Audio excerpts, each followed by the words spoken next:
Oi, pessoal, tudo bem com vocês? Hoje nós vamos conversar aqui sobre a Eletrobras, pessoal. Vou trazer uma atualização para vocês aqui, passando pelos seus resultados recentes, pelos seus indicadores atuais, pelas suas perspectivas para os próximos anos, além também de passarmos sobre a situação atual do seu preço teto e também o valor intrínseco. Será que existem descontos? Muito bem, é sobre isso que vamos falar, mas antes, já deixa a sua inscrição aqui no canal e também um like, tá? Muito importante essas coisas. Bom, pessoal, vamos então primeiramente passar pelos resultados desse último trimestre da empresa. A empresa trouxe alguns destaques aqui, onde o foco ficou na disciplina financeira e também na eficiência operacional, fora a alocação de capital dentro da empresa. Desde que a empresa fez a sua privatização, vários processos estão acontecendo lá dentro, tá? Está ocorrendo uma reestruturação, levando em conta esses três pilares aqui. No longo prazo, a tendência é que o resultado operacional e também o financeiro seja beneficiado, ok? Mas isso a gente vai enxergar mais no longo prazo, com um crescimento de forma gradativa. Dando continuidade, dentre os destaques relatados pela Eletrobras nesse trimestre, tivemos a incorporação de Furnas, um novo programa de recompra de ações, a assinatura de vendas das térmicas, além da venda das ações da Transmissão Paulista. Situação essa que acabou trazendo volatilidade para a Transmissão Paulista, mas que foi momentânea, ok? Para a parte de gestão financeira, os destaques ficaram para as captações de 16,4 bilhões de reais no segundo trimestre, além também do alongamento da dívida. Dívida essa que é importante a empresa ficar atenta, até porque afeta diretamente a alavancagem da empresa. Uma alavancagem mais elevada atrapalha a entrega dos dividendos da Eletrobras. Um dos pontos principais que a empresa vem focando pós-privatização é na simplificação da estrutura administrativa, onde vem acontecendo um plano de demissão voluntário e entre outros, onde a ideia é trazer uma eficiência operacional e também uma redução de custo. Eu estava até lendo que pode sair processo em cima disso, tá? Eu estou de olho também nesse ponto. Mas analisando o segundo trimestre de 24 com o ano passado, ocorreu uma redução de 16% em PMSO, sendo muito positivo para o longo prazo da empresa. Sobre a incorporação de Furnas agora, a incorporação foi concluída no dia 1/7 desse ano, vem se estendendo há um certo tempo já. Os principais benefícios dessa incorporação foi a simplificação da estrutura societária, de uma gestão unificada, além também de uma otimização da estrutura de capital e do ganho de eficiência. Comentando agora um pouco sobre a alocação de capital da empresa, ocorreu a conclusão do programa de recompras de ações informado em janeiro do ano passado, porém já ocorreu um outro lançamento de um novo programa de recompra de ações. Isso demonstra que a empresa está engajada, esperando que as suas estratégias atuais podem trazer um benefício para longo prazo para a própria empresa. Ainda comentando sobre a alocação de capital, igual eu falei para vocês anteriormente, ocorreu a venda das ações preferenciais da Transmissão Paulista em julho, gerando um caixa aqui para a Eletrobras. Dentre as informações aqui do segundo trimestre, também é importante a gente conversar sobre os reajustes anuais da RAP do ciclo 24 e 2025, onde estamos enxergando aqui uma queda de 4% analisando a RAP do ciclo 23-24, ok? Sobre o balanço de energia agora, a gente percebe que a garantia física mantém uma média estável até 2027. Passando pelos seus resultados financeiros, o desempenho financeiro da Eletrobras nesse trimestre teve uma melhora analisando a receita bruta no resultado regulatório, subindo 9%, contudo uma queda de 7% analisando o resultado IFRS. Sobre o seu EBITDA agora, a gente percebe aqui que tivemos um crescimento no resultado recorrente, no caso, o resultado regulatório, e uma queda de 6% no resultado regulatório em si. Lucro líquido IFRS, pessoal, teve uma queda de 31% no ajustado e o IFRS teve um crescimento de 8%. Dentre os destaques técnicos, o aumento da receita regulatória veio por conta da maior receita de transmissão. Quanto ao EBITDA regulatório agora, ocorreu um aumento por conta do aumento da receita, além do resultado de coligadas parcialmente compensado pelo aumento das provisões. Quanto ao lucro líquido e IFRS ajustado, ele acabou sendo impactado principalmente pela queda na receita de geração devido ao não reconhecimento da receita com Amazonas, além das maiores provisões. Comentando um pouco sobre a sua dívida agora, o foco na disciplina financeira vem sendo um dos pilares da Eletrobras, e esse ponto, acredito eu que no longo prazo, tende a ser muito positivo, abrindo espaço para a empresa pagar mais dividendos. Isso seria muito interessante. A evolução da dívida líquida teve um crescimento nesses últimos anos, mas um ponto importante é que a dívida líquida versus o EBITDA regulatório ajustado ficou bem parelho. Ponto legal aqui. Daqui a pouco a gente vai analisar também o histórico, analisando o total. O cronograma de vencimentos das dívidas está para longo prazo, um ponto legal aqui. A empresa vem mantendo um caixa elevado a curto prazo, bem interessante também. Comentando sobre a sua receita agora, pessoal, receita líquida da Eletrobras nesses últimos trimestres vem se mantendo parelha, de forma estável até, não vem tendo tantos crescimentos, até porque as receitas da empresa são bem relevantes aqui, chegando a patamares próximos a 40 bi. A tendência no longo prazo, com essas reestruturações e com a melhora da eficiência, é de um crescimento, pelo menos na minha visão, ok? Outro ponto também que é importante a empresa se atentar é no seu lucro líquido, que teve uma queda aqui nesses últimos trimestres, tá? Se a gente pegar aqui o resultado anualizado, a gente percebe que fica nítido essa queda,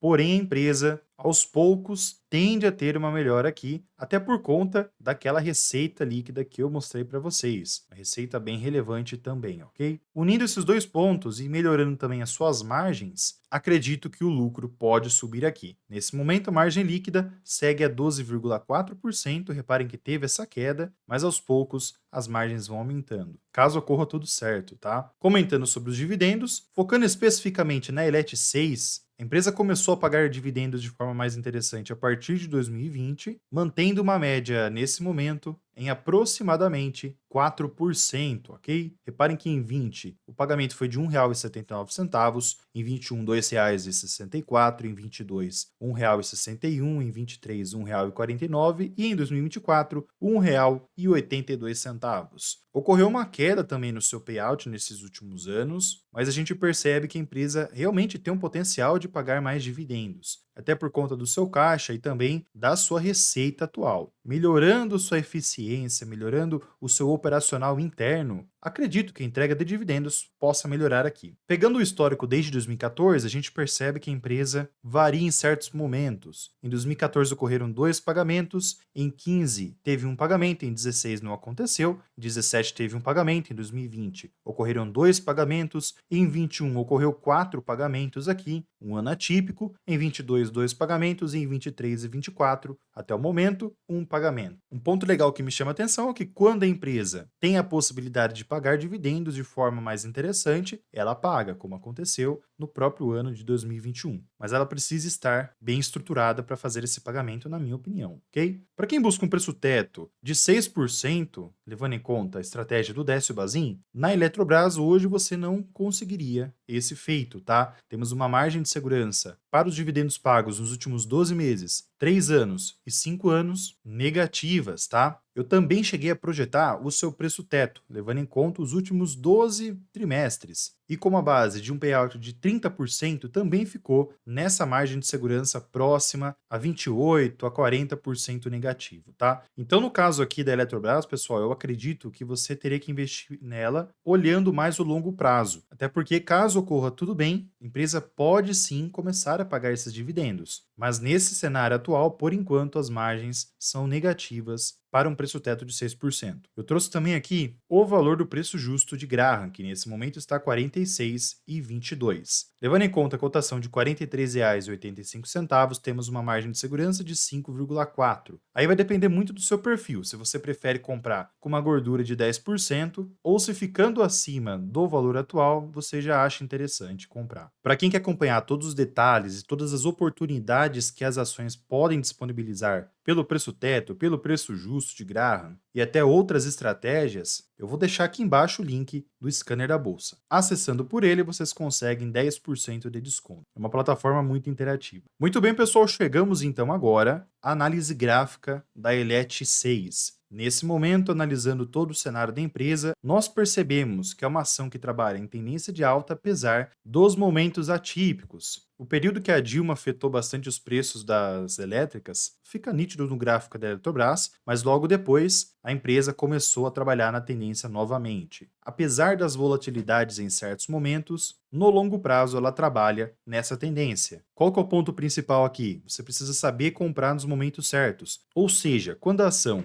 estiver muito esticada, seja mais cauteloso. Quando a ação estiver caindo e começam a abrir oportunidades dentro do valuation da ação, nos seus indicadores e também na análise técnica, tenha olhares, tá, pessoal? Lembrando que não é recomendação de compra ou de venda aqui, tá? Ampliando para vocês aqui, pessoal, ela vem trabalhando de forma mais lateralizada nesses últimos meses. Apesar dessa tendência de alta, no curto espaço de tempo, a empresa trabalha de forma mais neutra. Nesse atual momento, temos alguns cenários aqui. O primeiro ponto é que existem duas regiões importantes do movimento de longo prazo da empresa, que é essa região próxima a R$ 56 e essa região mais abaixo de R$ 34,90. É uma região de suporte e resistência dos movimentos maiores, então atenção quando o preço chegar nesses pontos. Olhando o cenário a curto prazo agora, nesses últimos meses, a ação segurou nos R$ 39,91, que foi bem entre maio e junho, e agora teve um crescimento nesses últimos meses. Porém, a ação chegou no patamar de R$ 47,14, que é uma região muito forte de resistência, até porque temos uma outra projeção a R$ 47,16, praticamente na mesma região, o que acabou atrapalhando o crescimento, além do cenário macroeconômico. Mais à frente, a gente tem outras projeções a R$ 49,25 e mais acima, R$ 52,63 e R$ 53,65. As projeções a curto prazo seriam essas, caso o movimento desse continuidade, caso o cenário fosse positivo. Mais à frente teríamos outras projeções, mas vamos nos manter cautelosos. Caso a ação tenha uma queda aqui, pessoal, temos três regiões que podem segurar os preços, que é R$ 44,05, que nesse momento o mês vem ultrapassando, e mais abaixo, R$ 42,95 e R$ 41,86. Caso esse mês finalize abaixo de R$ 44,05, pode vir buscar esses R$ 42,95. E assim sucessivamente. Conforme for rompendo esses suportes, há grande chance de vir buscar os próximos suportes aqui. Tudo bem? Passamos agora, pessoal, para os seus indicadores fundamentalistas. Nesse momento temos um PL a 22,76, um PL um pouco elevado, vem trabalhando com um PL elevado desde 2022. Temos agora o PVP, que nesse momento está abaixo de 1. Esse é um ponto muito interessante. Há 3 anos vem operando abaixo de 1, abaixo da sua média histórica também. Preço sobre receitas agora, a gente percebe que está acima de 2 e a Eletrobras tem um histórico de trabalhar mais elevado. Ponto negativo aqui, pessoal, é o ROI da Eletrobras nesse momento, que segue a 3,9 pelo investidor 10. Acredito que esse é um dos focos da empresa dentro daqueles 3 pilares que eu relatei para vocês lá no início, tá? É importantíssimo a empresa buscar um crescimento nesse ROI. Entrando agora na margem EBITDA, temos uma margem muito atrativa. Isso demonstra como a empresa pode melhorar na sua margem líquida, por exemplo. Temos aqui o EV sobre EBITDA, que está acima de 6. A empresa costuma trabalhar bem elevada nesses últimos anos. Dívida líquida sobre EBITDA, analisando o compilado total, nesse momento está 3 vezes. E esse é um indicador que a Eletrobras vem trabalhando bastante para manter um equilíbrio. O patrimônio líquido da Eletrobras vem crescendo nesses últimos trimestres, me chama muita atenção também, ponto bem legal, apesar de nesse momento estar mais estagnado, tá? Tendo um crescimento gradativo. Isso fica nítido no VPA da Eletrobras. Sobre a LPA, nesse momento está 1,93. Esse indicador é muito afetado pelo lucro líquido, pessoal, até porque estamos falando do lucro por ação. E aqui eu trouxe também uma outra simulação interessante. Caso você tivesse investido há 5 anos atrás na Elet 6, hoje você estaria com investimento abaixo do CDI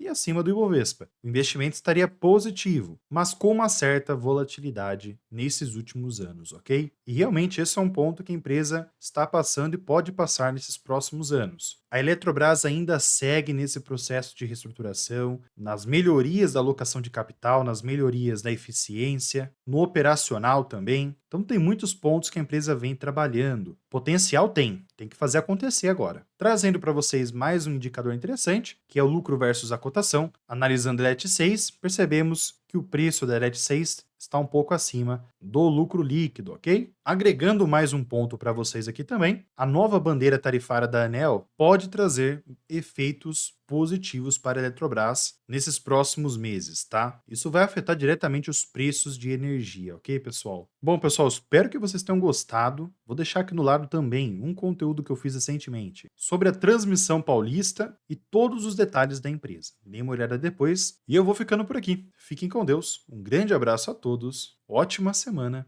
e fui, pessoal.